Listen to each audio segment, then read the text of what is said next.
All right, good morning, everyone. Good morning.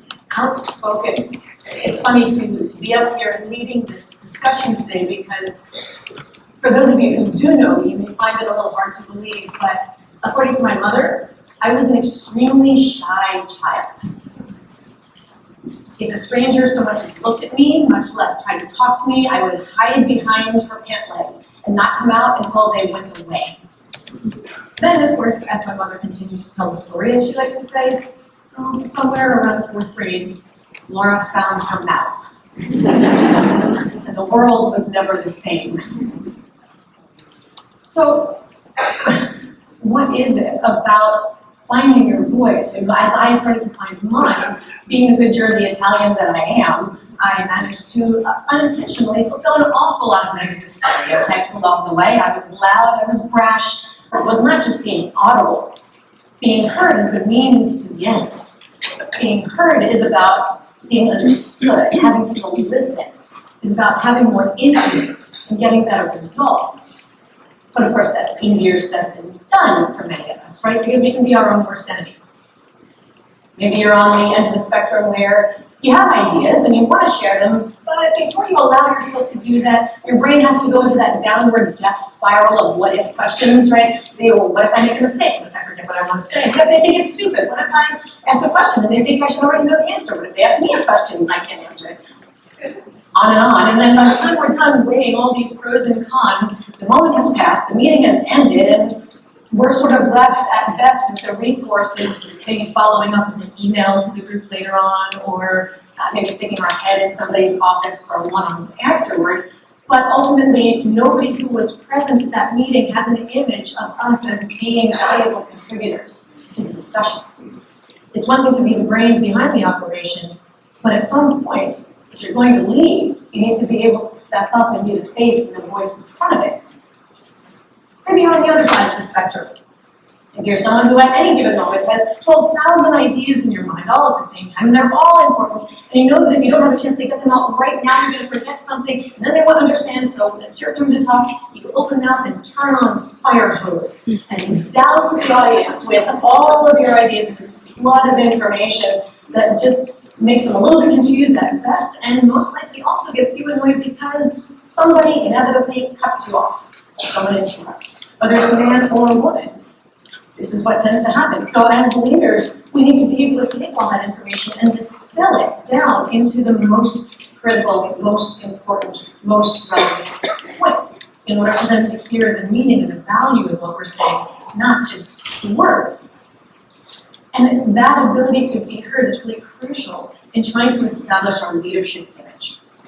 Because that's what leadership really is. It's an image, regardless of what your role or title is. And part of that image is about what is often you're seeing categories that include things like communication skills and gravitas.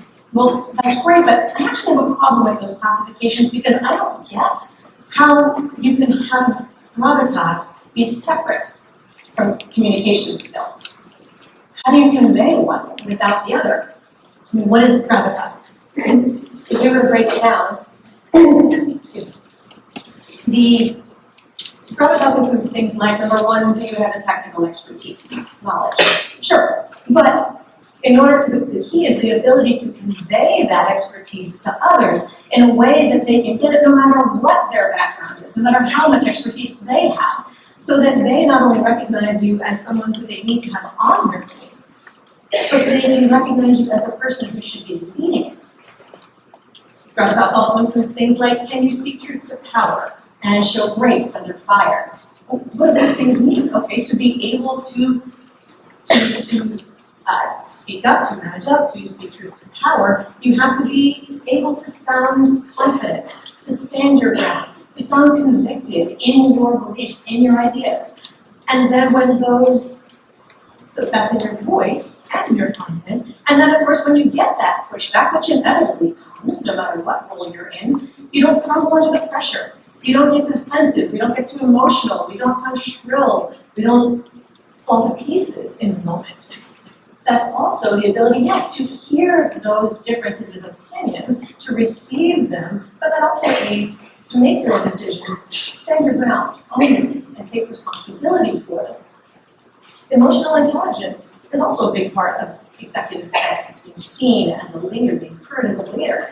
But emotional intelligence is about being able to read a room, read an audience, whether it's one person or 1,000 people, and help them understand what it is that you're trying to convey by being able to adjust the way that you say it, whether it's the content or the delivery. But I think the challenge, or the first step to overcoming that challenge, is the need to redefine authenticity itself.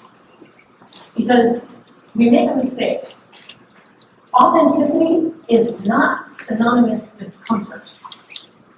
Authenticity is not necessarily synonymous with comfort. Anytime you learn something new, there's a learning curve. And by definition, a learning curve means stepping out of your comfort zone. The process is authentic. The desire to get good at and be effective in those contexts is authentic. And with time and practice, that will become second nature and feel more natural and less authentic. But we have to embrace the entire process in order to be influential with wider audiences, allowing our voices to expand that way. We limit ourselves every time we find ourselves uttering internally or externally, well, that's not me. Because what that means is we've already put pre-established limitations on ourselves and on others. The idea that, well, that's your box, this is my box.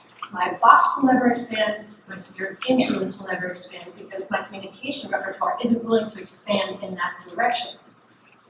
But the ability to style shift in the way that we speak and how we use our voices is known as code switching. And it's a little bit more serious, a little bit deeper, a little bit more focused. But I have a 3-year-old at home. I don't talk to him like this for one very important reason. He would stop playing with me. When I'm playing with him, my voice is higher and sing-songy. I'm goofy. I'm silly. I don't use words like executive presence and gravitas. He would run away. But it's not that this is the authentic me and that's the fake me or vice versa. It's not that in one of these contexts I'm being myself and in the other one I'm acting or faking it somehow. They're both 100% authentically me. I just understand that with different audiences, you'll need to see different sides of me to be able to hear what I need you to hear in the moment. And now, mind you, until 3 years ago, I didn't have that kid, and I didn't have that fully fledged mommy voice either. But it's something that I learned, and it's something that I embraced, and it's something where it eventually became an authentic part of my vocal repertoire. And that's what I'm going to encourage you all to do as well. Learn to expand that repertoire. Learn to embrace a little bit of that stepping out of the comfort zone in order to expand that identity and expand that sphere of influence that you have, your ability to use your voice effectively in greater and greater arenas. So how can we learn to do that? To use our voices so that people will see all of the beautiful colors of our vocal spectrum in a way that's going to get us heard, get us influence, and get us the results that we want. So that people will see all of the beautiful colors of our vocal spectrum in a way that's going to get us heard, get us influence, and get us the results that we want.